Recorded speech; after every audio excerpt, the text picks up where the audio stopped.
Disebut papan wisata pancen wis pas lan bener. Kejaba hawane cukup adem ora pati njekut. Sesawangan pegunungane isih asri lan ijo royo-royo. Indahing banyu waduk lerap-lerap lan lamat-lamat tatananing kutha ing ngisor. Apa maneh yen wayah wengi lampu-lampu asri banget dinulu. Villa lan perkampungan sing pating plencor, uga hotel kelas melati nganti bintang narik kawigatene turis manca lan domestik. Ketambahan angkutan umum pating sliri nganti wayah wengi.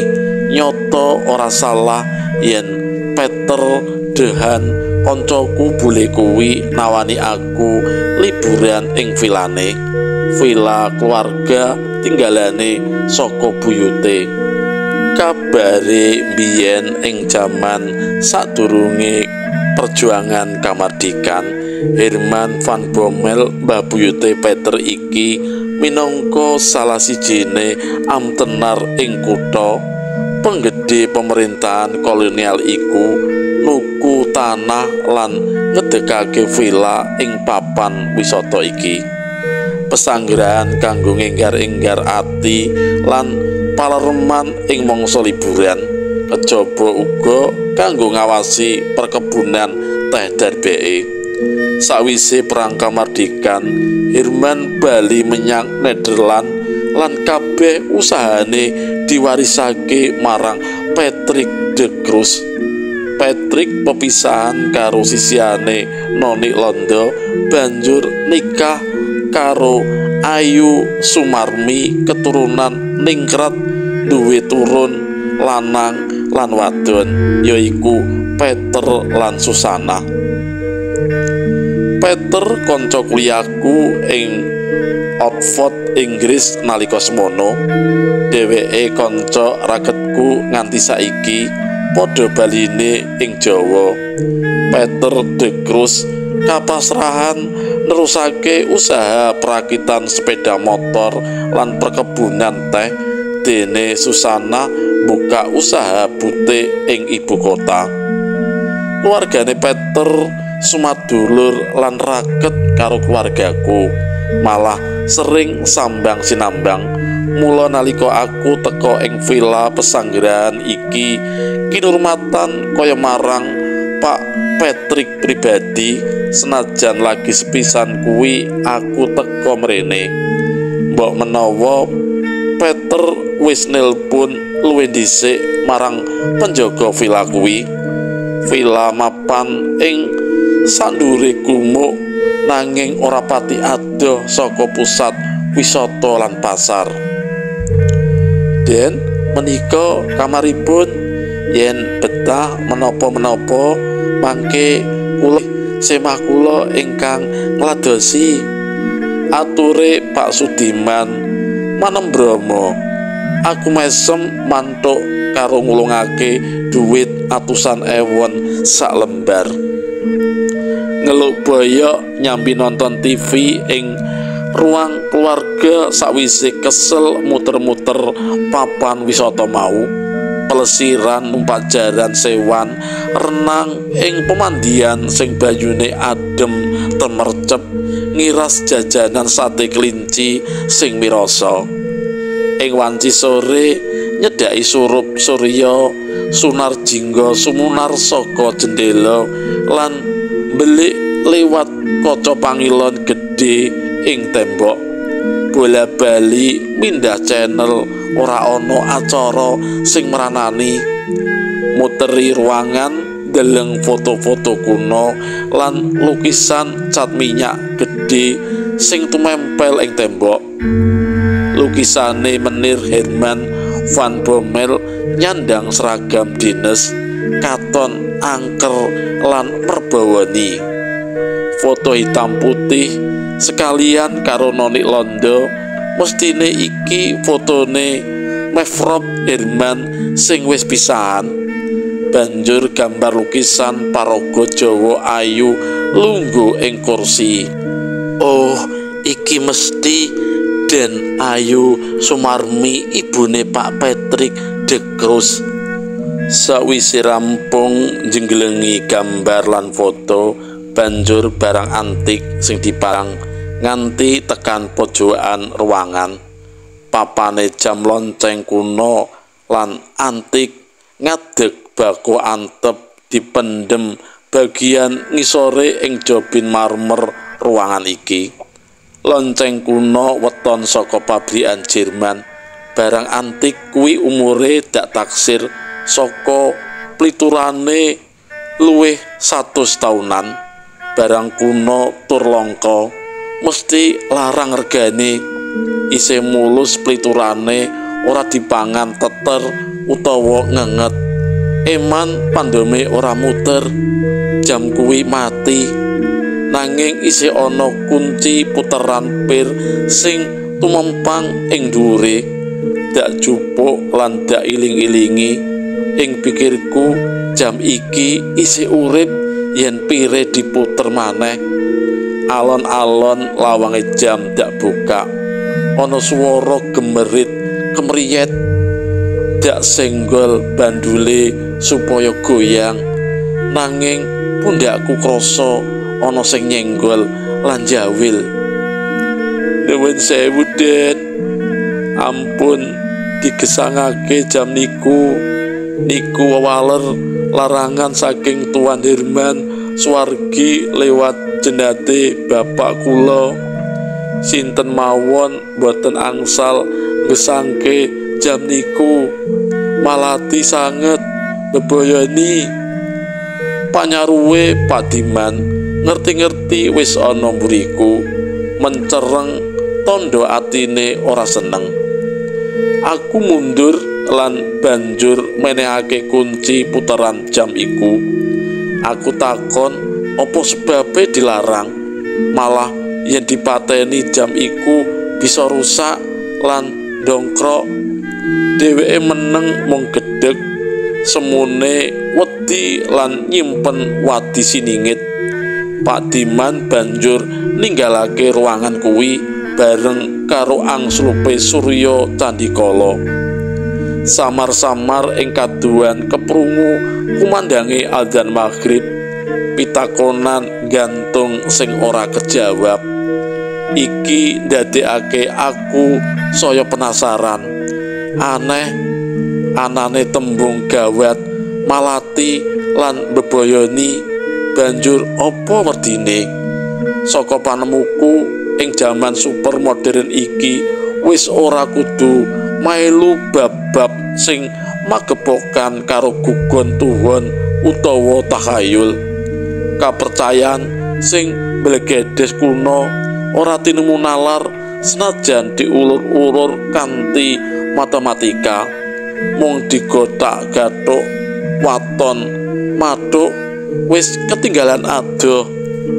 Saka jendela kamarku katon lampu-lampu kutha wayah wengi ing kadohan pating kerlip endah, kasambung sunare lintang-lintang sing anjrah ing langit. Wengi kuwi langite padhang, ora ana mega sing nutupi sunare rembulan purnama. Swaraning walang lan jangkrik wengi kaya simponi ngrenggani opera wengi kang edi. Saupama aku liburan ing villa iki ngajak Cindy, Wina, Angelina utawa Endah, kenya-kenya ayu sing cedhak lan mambu ati marang aku, mestine wengi iki regeng lan seneng, bisa sambung rasa pribadi uga andum tresno. nanging caplebohi sing tumuju marang aku nyebabake aku risi dhewe. Mongko marang kenya-kenya mau lan liyane aku mung kepengin srawung kekancan lan kencan tok, durung kepikir sesambungan sing luwih adoh utawa arep mangun bebrayan. Atiku wiwit goreh arep mudhun menyang papan wisata, ngresepi swasana hiburan wengi, rasane aras-arasen, celing-celingan, internetan lewat HP, Facebookan, males arep nonton TV kabel, wah kurang sreg. Pikiranku dadi penasaran, rasane kepingin nguripake muter jam lonceng kuno antik kuwi. Dak ingu ing pungkuran kamare Pak Diman wis tutupan rapet, sajake kesel anggone resik pekarangan lan saiki wis angker kelonan turu. Pandom arloji ing angka 10 durung wengi banget. Alon-alon aku mbuka lawang kamar tumuju ruang tengah papane lonceng kuwi. Kunci puteran pir jam kuwi dak puterake sak cukupe ing telung bolongan jam lan bandul jam dak goyangake. Jam lonceng kuwi wis urip, banjur pandon jam dak cocokake karo arlojiku. Jam 10:04. Sawetara aku nunggu ing sak ngarepe, ndeleng lakune bandul sing temata lan unine jam sing kebak wirama. Ora ana kedadian apa-apa. Ah, omongane Pak Diman anggone nglarang aku mau awan mung apusan, ora ana barang sing mbilaheni. Kapitayan ngayuwara. Nanging aneh mripatku rasane abot dilekake jian ngantuk. Wusono aku turu kepati ing sofa ruang keluarga kuwi, ngimpi kaya kebuncang ing panguripan jaman penjajahan Londo biyen. Akeh buruh wadon methik godhong teh, mlaku iring-iringan gendong rinjing isi godhong teh. Buruh-buruh petik teh wadon enom lan setengah tuwa, racake asli dandan jaritan cara desa ing pegunungan. Sing isih enom umume kenyone ayu-ayu lan manis, khas wanita karang padesan.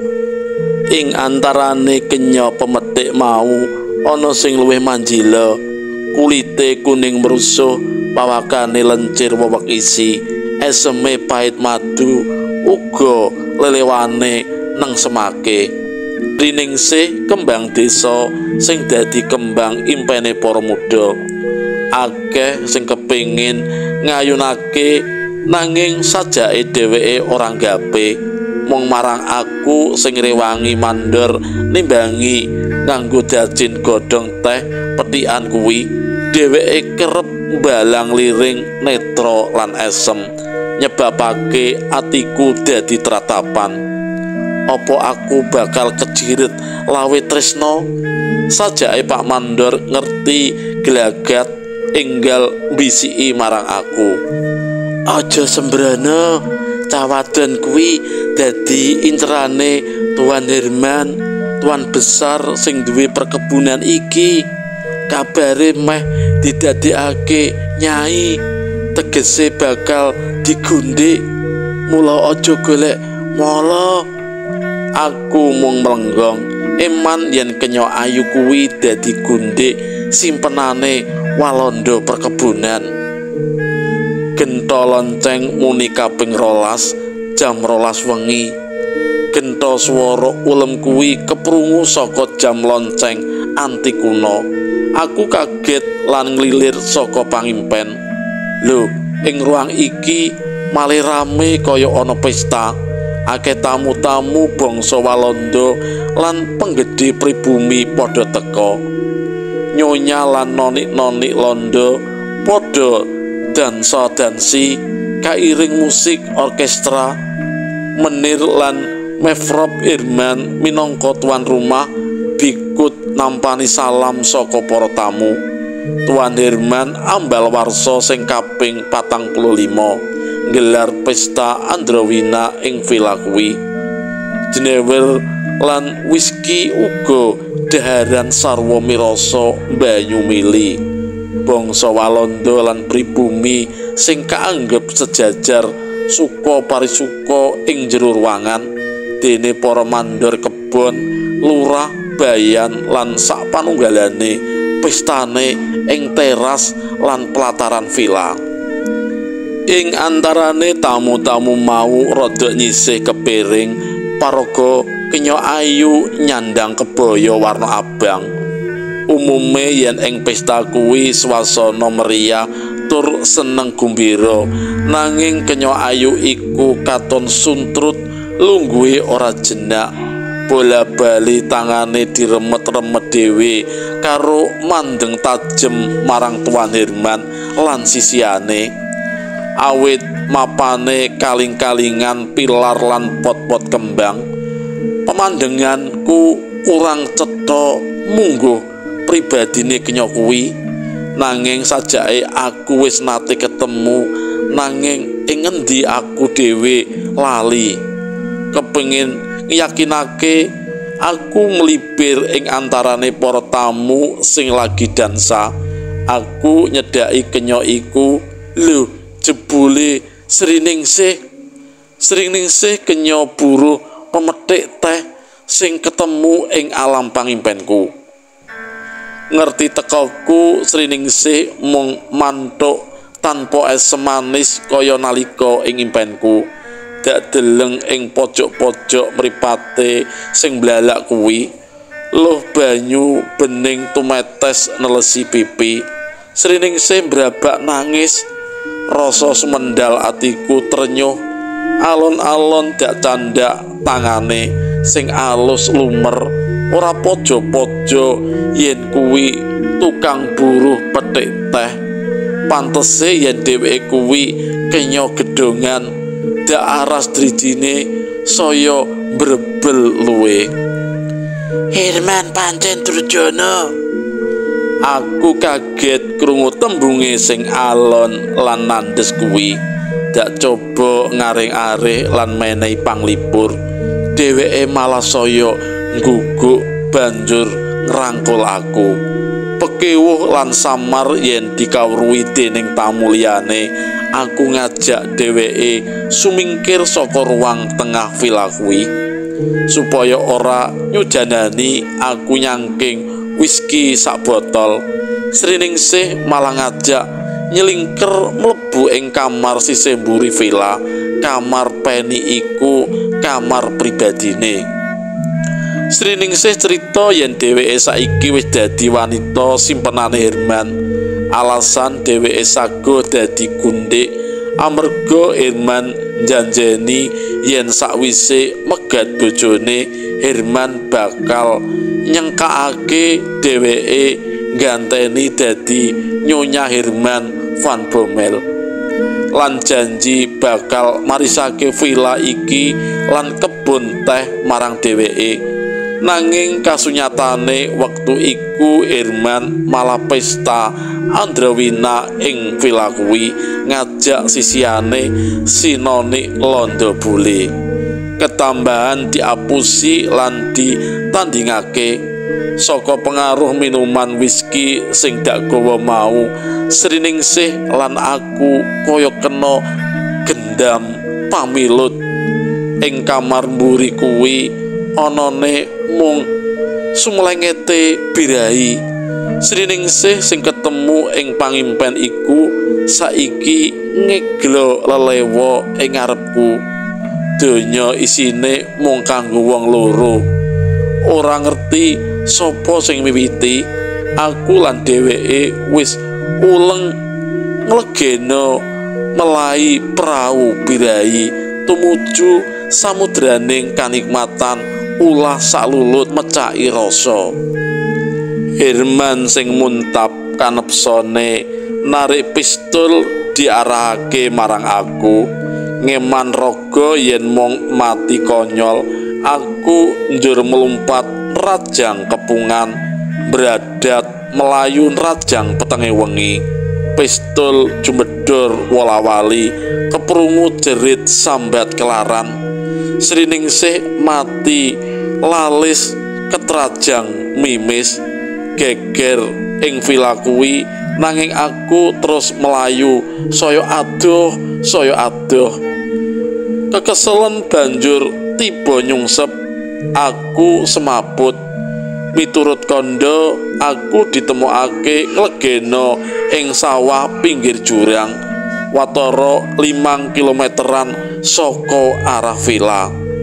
Sabanjure aku kaya wong linglung, kelangan kesadaran lan ndleming. Nanging anahe kedadian wola-wali ing saben wengi yen pas lonceng jam 12. Dene ucapanku ing alam bawah sadar ajeg ora nate owah, mligine crita bab Sriningsih sing diperjaya dening Herman van Bommel ing villa. Nanging yen wanci awan, aku tetep normal lan bisa makarya ing bebrayan agung. Saka ocehanku ing alam bawah sadar mau dadi kawigatene pihak kepolisian. Saka penyelidikan intensif ing villa kuwi katemokake tengkorak lan rangka wanita ditanem ing sangisore jam lonceng antik sing umure wis atusan taun. Saka penelitian forensik, matine merga ditembak iku saka tilas salah sijine balung iga sing retak ketrajang timah panas. Kawiyak Rajapati atusan taun kepungkur kuwi Sriningsih, dene sing merjaya Herman van Bommel. Merga paraga sing terlibat wis ora ana, perkara kuwi ditutup mlebu peti es. Kari aku dhewe sing saiki ngengkleng saben lonceng jam 12 wengi. Keluargaku, para kanca lan keluarga Patrick de Cruz tansah mbudidaya golekake tamba, dokter spesialis, dokter jiwa lan paranormal gamben kabeh wis disraya. Nanging kasile aku isih ngengkleng. Lan nalika Peter kanca kentelku kuwi ngajak aku perlu sowan mring sawijining wong sepuh, aku mung nglokro. Nanging Peter tansah menehi semangat. Dar, aku yakin ora ana lelara sing ora bisa ditambani. Jer kita tansah kupiya, Tuhan Allah mesti ngijabahi paring saras. Lan wektu kuwi Susana adine Peter melu ngeterake aku, malah dheweke sing nyetir mobile. Mula mari ana penyakit playboymu iku akibate rak rekoso dhewe to. Mesem semu ngece Susana karo nglirik aku. Lah atiku ratap, ana sing aneh ing eseme Susana iki, misterius. Sing disebut wong sepuh kuwi yuswane durung tuwa banget, watara kurang saka 25 taunan. Orang wistarani yen duwe ilmu kebatinan tataran dhuwur. Pandengane sing tajem kuwi ndadekake aku mengkirik lan tratapan. Alus pangandikane nanging tajem kaya peso tumrap sing ngrungokake mligine marang aku sing kawogan. Perkara iki angel diudari lan lelaramu iki bakal ngubel ragamu saklawase urip. Ana tanda-tanda piwales hukum saka makhluk sing dimunasika saka ala liya, nanging aku ngupaya budidaya saka kersaning Gusti Maha Agung. Mung ya kuwi kudu ana sing gelem sabiyantu sarana ikhlas. Peter lan Susanah pandeng-pandengan kebak tandha pitakon. Dene aku mung meneng pasrah, nanging aku wis ngira yen ing ragaku ana barang sing ngeridu, ora gelem uwal nglungani. Peter lan Susanah rebut dhisik anggone matur wose gati siaga lan siap mbiyantu sauger aku bisa enggal waras. Priyayi kalem sing sinebut Eyang Darma iki mesem, pandengane tajem nganti tumuju marang Susanah. Nduk, miturut pamawasku pancen mung sliramu sing bisa merantasi karya, nanging supaya sliramu ora gelo lan nutuh tembe mburi, aku dak cerita dhisik miturut panrawanganku. Sabanjure diceritakake runtuting kahanan wiwit saka sesambungane Herman van Bommel lan Sriningsih jaman kawuri, sesambungan peteng nganti tewase Sriningsih lan kedadian misterius ing Villa Kepungkur. Ora ana sing meleset, mongko Eyang Darma iki ora nate kenal lan wanuh karo aku, uga karo keluargane Pak Patrick. Kabeh ndomblong lan melenggong kaya sapi ompong. Pemaparan sing ora tinemu nalar, nanging kuwi kasunyatan. Kula saga Mbah minangka sarana tulak sengkala, kula saga nglampahi kanthi ikhlas uger arwahing Sriningsih boten ngridu keluarga kula malih. Sedaya lepatipun leluhur kula saged kapunggel semanten kemawon. Kula saged dados sisyanipun gantosipun Sriningsih uger Mas Darmawan menika saged waliya jati malih. Teges lan tandes ucape Susanah. Wis kliwat 2 taun aku lan Susanah sisianku leledang wisata ing villa iki, villa warisane keluarga Van Bommel sing isih dirawat dening Pak Sudirman.